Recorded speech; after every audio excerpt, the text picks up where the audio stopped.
How's it going, everybody? Welcome back to New Mexico State Men's Basketball News. I'm Marshall. In today's video, I'm just going to kind of update you guys on some things that have been going on with the program recently. Nothing bad, just to update on some few players and how good they can be for us this upcoming year. Some former players and what they're doing now. Tonight's the NBA Finals, Game 7. First Game 7 since 2016, so I'm super hyped. I've been wanting this for a while. I'm hoping for a really close game.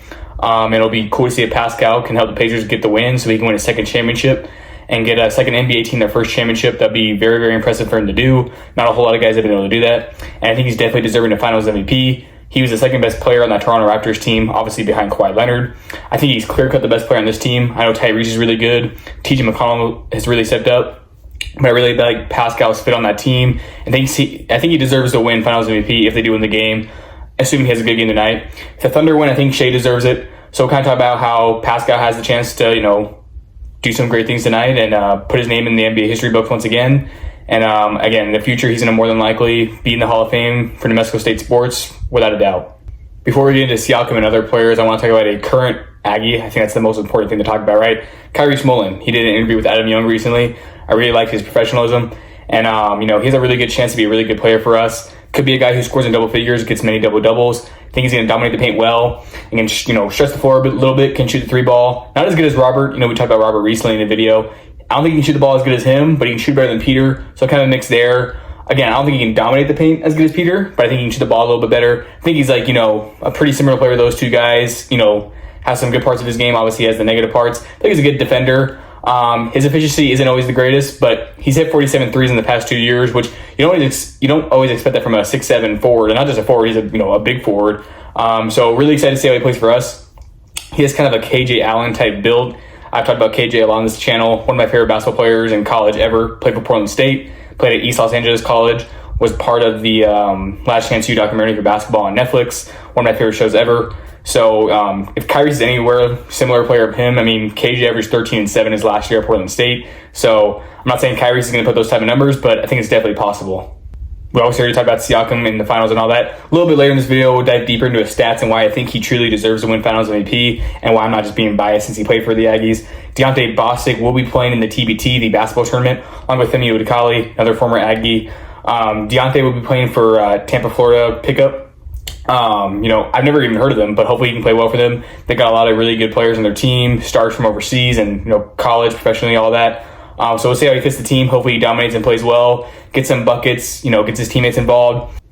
I don't think he'll be a guy who's scoring double figures every night for them, but I think he can at least, keep the momentum going on offense, get some assists, get some buckets when he needs, maybe get a putback lay, if the defender's being lazy, whatever it is. And obviously, you're only guaranteed one game, but hopefully they can be there for a while and he has a chance at winning it all. With his team, and same with Femi or any other former Aggies that are in it that I haven't heard of yet. I know last year DeJuan Gordon was a part of it, and now he's playing for the South Bay Lakers. So maybe this leads to Deonte or Femi, signing for a G League team or a professional team. I think they're definitely skilled enough to do that. So that'd be great to see. Something else that I wanted to point out that I've been posting on my social media accounts, and everything we're talking about in this video, I've been posting on my social media accounts. So this is nothing new if you guys have been following those. If you're not, please go follow them on Twitter and Instagram, just at NM State NBB News, just like this channel. We all know how good the Aggies were on the road this past year. 8-6 overall, 6-3 in conference, which was second in the conference behind Liberty. Of course, they're always going to be top dogs. They're always the team to beat. So hopefully we can match up better with them this year. And I think we definitely can with all the new faces that we have on our team. I know at home we were 9-6, so just a little bit better. We played one extra game, got the win.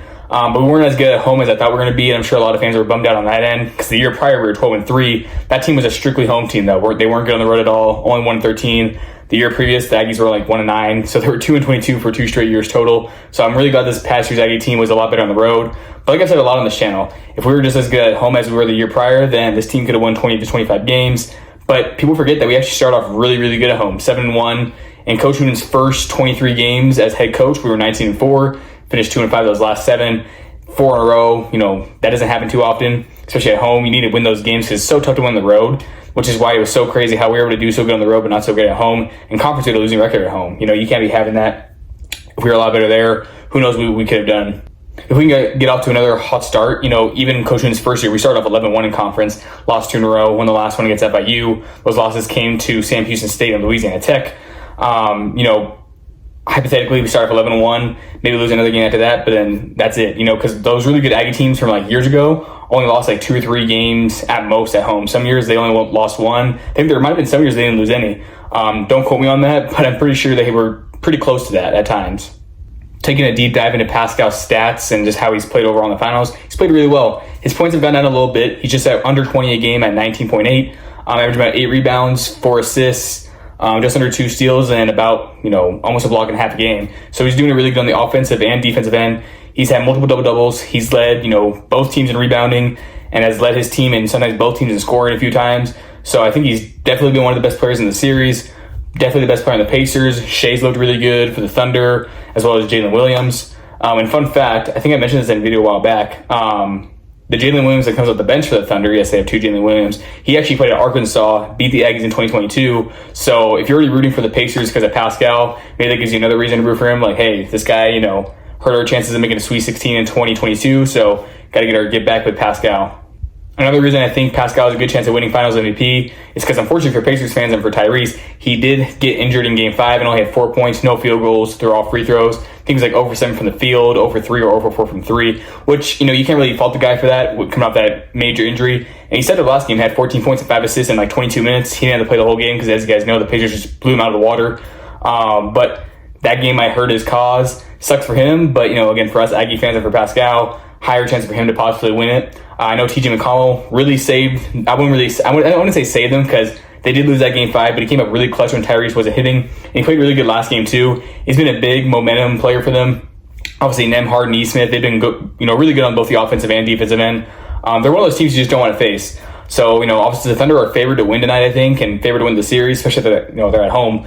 But Pacers have shown that they'll never go away. I guarantee if they go down by double figures tonight, they're going to come back and win the game. Even last game, they started off, down 8 early, came back and won the game by over 20. So, actually, I think it was 17. It should have been over 20, but they put the bench in toward the end. It was 108-91. Still a dominant victory for them, though.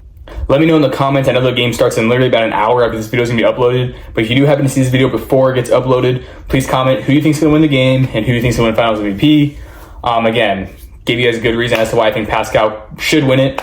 And I think a lot of you guys are going to have similar opinions. And again, don't want to be biased, but, I think the stats show, and he passed the eye test too. I mean, so do, both teams. They're in the NBA Finals for a reason. I wouldn't be surprised if tonight's game starts off, kind of anxiously for both teams, kind of like in Game 1 where they're both missing shots at the start. Maybe one team goes on a run, but the other team's going to respond. That's how every game is. One team goes on a run, they're not going to be able to sustain that. Just like that Aggie game earlier in the year we put against the Lobos. We had a 15-point lead. They came back, tied it, went to overtime, which probably shouldn't have gone to overtime because I know they called the Robert Carpenter golden, who we talked about last video. Or not last video, but a couple videos ago.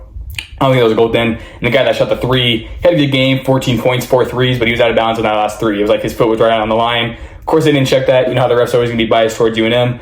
Got the win anyway. This video is obviously not about that, but just thought I would mention it. I really hope you guys enjoyed the video. Again, please comment who you think is going to win tonight and who's going to win Finals MVP. And if you already saw the game and now are seeing this video, just let me know if you were correct on your predictions. I'm out.